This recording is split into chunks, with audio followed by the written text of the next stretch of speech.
Halo semuanya, selamat datang di channel saya Jody Slim dan saya Jody Eransa. Di video kali ini aku mau sharing ataupun berbagi ya mengenai bagaimana caranya menganalisa jurusan untuk SNMPTN nanti. Sebenarnya video ini harus tayang di minggu-minggu lalu, tapi karena aku sibuk jadi ya nggak bisa record ya. Dan kemarin juga aku sempat sakit jadi tertunda gitu ya. Jadi di sini aku akan sharing berbagi mengenai analisa jurusan. Kita akan belajar bagaimana cara mengetahui keketatan jurusan diambil, peminatannya berapa, kuota yang berapa. Kita tuh akan belajar di sini ya. Jadi video ini sangat penting banget buat kalian yang mau ngambil jurusan, mengingat pemilihan jurusan yang tepat itu mempengaruhi lolos enggaknya SNMPTN. Tanpa basa-basi langsung aja kita masuk ke pembahasannya.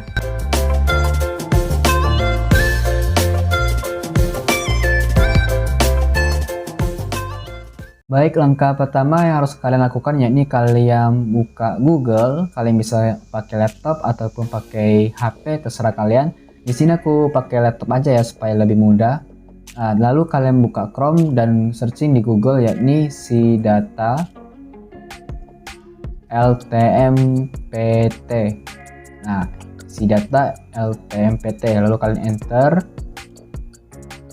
Nah, kalau udah kalian tinggal klik yang kedua nih ya, yang di bawah nomor 2. Kalau ini dia untuk SBMPTN bisa tertulis di sini PTN_SB. Di sini ya, kalau untuk SNMPTN di sini PTN garis bawah SN ya di sini. Tinggal kita klik aja. Lalu kita tunggu. Nah, setelah kita klik dia akan munculnya seperti ini. Tapi di sini terlihat Universitas Negeri Yogyakarta ya. Nah, kalau kalian mau ganti PTN-nya tinggal kalian ganti di sini, ganti PTN. Setelah ganti PTN akan muncul beberapa universitas. Di sini ada banyak dari 1 sampai berapa nih? Ada 86 dari seluruh Indonesia PTN yang ada. Kalian bisa cari nih PTN yang mana yang kalian mau tuju. Di sini sebagai contoh aku mau ambil universitas aku aja deh ya, Universitas Sriwijaya di sini. Universitas Sriwijaya tinggal kalian klik. Lalu akan muncul beberapa jurusan dari Saintek dan Soshum. Ini jurusan Saintek ada di sini semua ya. Nih. Jadi kalian nggak usah bingung-bingung lagi. Kak, jurusan ini dimasuk di Saintek atau Soshum? Kalian tinggal buka aja SIDATA. Tinggal kalian cek nih ini apa jurusannya itu di mana, di Saintek atau Soshum gitu ya. Nah, di sini Soshumnya nih. Nah, ini Soshumnya. Nah, kita akan mulai menganalisa ya. Sebagai contoh, di sini aku akan menganalisa jurusan aku nih, ilmu komunikasi. Jurusan ilmu komunikasi aku di Soshum, ini dia ilmu komunikasi.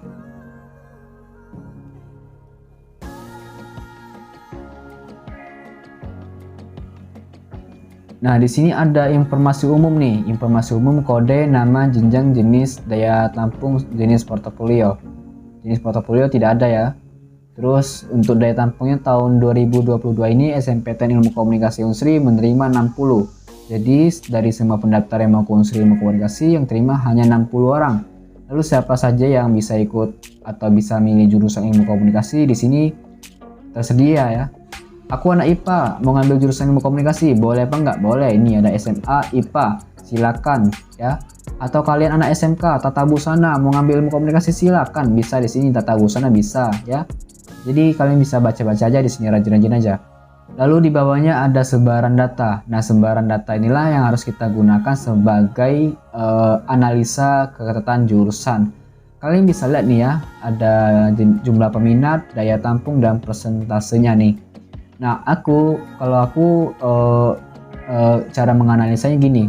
Kalau sebuah jurusan kan di sini ada persentasenya nih, ada 7%, 5%, 6%, 7%, 5%. Nah, kalau persentasenya di bawah 5%, 5%, 4%, 3%, 2%, 1%, itu bisa dibilang keketatan daya saingnya itu berat. Ya, berat. Tapi kalau di atas 5% sampai 8%, 9% itu masih ringan daya saingnya. Nah, kalau di atasnya lagi, di atas 8% sampai 9% lah, 10%, 13%, 14%, itu berarti keketatan daya saingnya itu sangat ringan. Artinya kalau kalian hanya punya nilai raport yang biasa aja, prestasi juga nggak ada, terus alumni juga mungkin nggak ada, belum ada, kalian bisa gaspolkan aja, ambil ke jurusan tersebut, gak usah takut-takut nih. Tapi kalau misalnya di bawah 5% itu kan ketatan daya saing itu sangat tinggi, itu sangat diperlukan banget yang namanya prestasi-prestasi, jumlah track record alumni, nilai raport yang bagus dan sebagainya. Nah di sini kalian bisa lihat nih ya. Sebagai contoh untuk yang ketat banget tuh biasanya di PGSD sih. PGSD itu selalu ketat di setiap universitas, dianya tinggi banget peminatnya dan yang terima cuma dikit. Seperti contoh di PGSD di Unsri ya, informasi umum. Daya tampungnya 20 hanya 20 daya tampung untuk tahun 2022 ini. Terus syarat ini ada beda banget ya sama ilmu komunikasi. Ilmu komunikasi itu anak SMK jurusan tuh banyak banget boleh diambil ya, diperbolehkan ambil. Di sini sedikit ya. Terus sebaran datanya, kita lihat sebaran datanya sampai cuman ya 1% semua nih terima. Peminatnya 1365, yang terima 16 ya, yang terima hanya 16. Sekarang daya tampungnya 20. Nah kita bisa asumsikan kalau setiap tahun dia 1000 nih sampai 1300, 1800, berarti kita bisa asumsikan kurang lebih tahun 2022 ini peminatnya akan ada sekitar 1000 lebih lah. Kurang dari 1000 tuh kemungkinan agak kecil sih peminatnya. Otomatis kalau kita ambil asumsi aja 1100 nih, baru kita akumulasikan dengan 20, berarti 1100 ini dari 1100 orang yang daftar akan terima hanya 20. Kita pakai asumsi liar ya, pakai asumsi liar. Nah baru kita ambil kesimpulan, kita bisa nekat mau ambil jurusan tersebut atau enggak dengan melihat catatan daya saing yang sangat ketat banget gitu ya. Beda kalau ilmu komunikasi tadi. Ilmu komunikasi tadi kan dari tahun ke tahun dianya lumayan cukup banyak ya. Paling tinggi 1329 ya. Kita lihat datanya 1068, 1329, 801, 844, 1005. Jadi kemungkinan dia asumsikan aja, asumsi liarkan aja untuk keramaian peminatnya nanti kurang lebih 900 sampai 1200-an, dan yang terima ada 60 kota untuk daya tampung SNMPTN tahun 2022 nih. Baru kita bisa asumsikan bahwa dari 1200 orang kemungkinan yang terima hanya 60. Tinggal kita akumulasikan aja, jadi kan persentasenya berapa persen itu yang bisa lolos ya. Jadi gitu aja cara ngitungnya supaya kita bisa ambil kesimpulan yang benar gitu. Contoh bagusnya nih, kalau kalian lihat pengen tahu contoh bagusnya itu kuota atau peminatnya itu paling bagus tuh di sini sih, di hubungan internasional. Hubungan internasional ini selalu bagus untuk lolos, karena di sini kita lihat ya data daya tampungnya dari tahun ke tahun, dari peminatnya aja nggak sampai 1000, bahkan di sini turun dari 600, 800, 400, 300 lagi. Ya berarti kita bisa asumsikan liar sekitar 400 sampai 500 orang tuh mungkin masih minat mau hubungan internasional di Unsri, dan yang terima untuk tahun 2022 ini kotanya 50. Kita asumsikan liar, berarti dari 500 orang bakal terima 50. Berarti kita kemungkinan hanya 11%, 10%.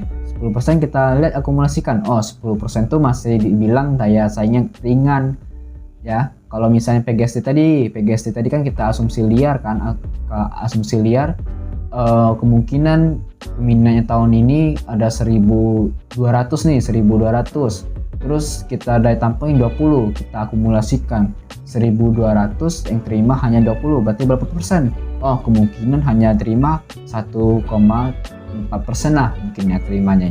Aku nggak pintar matematika ya, jadi mungkin 1,4%. Kita lihat nih, 1,4% tuh daya saing ketat apa enggak? Ternyata kategorinya itu masuk di daya saing yang sangat ketat. Jadi kalian bisa ambil kesimpulan kalian mau ambil apa enggak, atau kalian bisa ambil kesimpulan pilihan pertama itu PGSD, pilihan keduanya PAUD gitu kan. Kita lihat di PAUD. Oke, agak ngelak ya sinyalnya. Kita lihat di PAUD daya tampungnya sama seperti PGSD 20, tapi kita lihat di sini peminatnya berapa. Nah, peminatnya nggak banyak sih, hanya 200-an. Dari 400, 500, 300, 200. Mungkin kemungkinan tahun 2022 ini nggak terlalu ketat lagi. Mungkin hanya sekitar 300 sampai 400 orang. Dan yang terima memiliki kuota 20. Berarti kita bisa asumsikan bahwa PG PAUD ini lebih bagus peluangnya dibandingkan PG SD gitu cara ambil kesimpulannya. Ya, kita lihat dari persentasenya aja di sini. Ya, seperti itulah kita menganalisa jurusan. Mohon maaf ya jika penyampaian aku agak berat, ataupun sulit dimengerti, tapi kalian bisa ulang-ulang aja lah video ini sampai kalian ngerti, ataupun kalian bisa tanya-tanya langsung dengan aku, atau kalian bisa PC aku, DM aku, dan sebagainya.